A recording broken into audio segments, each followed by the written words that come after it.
और आपको बताएं कि बोल एंटरटेनमेंट का ड्रामा चांद नगर आते ही छा गया। यकम रमजान से शुरू होने वाले ड्रामे की नाजरीन में जबरदस्त पजीराई। चांद नगर हर रोज रात 9 से 10 बजे बोल एंटरटेनमेंट पर।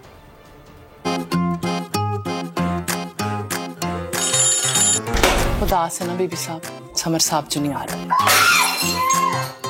तौबा तौबा तौबा तौबा, महंगाई ने तो लोगों से रमजान की खुशियां ही छीन ली हैं। ये हमारा इश्तिहार है ना, ये कल के अखबारात में छप जाना चाहिए। बीबी साहब ब्याह कर रही हैं, जरूरत रिश्ता का इश्तिहार दिया उन्होंने। क्या ये चांद नगर है? आपका अंदाज और आपका चेहरे का नूर ऐसा लगा कि बिल्कुल अम्मी। आप आ जाओ, वक्त खत्म हो रहा है। मैं बस अपनी महदूद दुनिया से बाहर निकल के जिंदगी को एक्सपीरियंस करना चाहती हूँ। मैम सिलेक्शन का कब पता चलेगा? कोई बख्तू है, वो अभी आकर बताएगा। ये जो यहाँ अजीब सी मखलूक आ गई है, इन्हें बता दीजिएगा हमारी मर्जी के खिलाफ यहाँ कुछ भी ना हो, वरना नताइज अच्छे नहीं होंगे।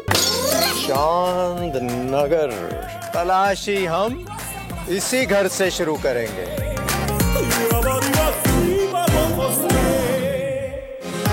रमजान स्पेशल चांद नगर रोजाना रात 9 बजे सिर्फ बोल एंटरटेनमेंट पर।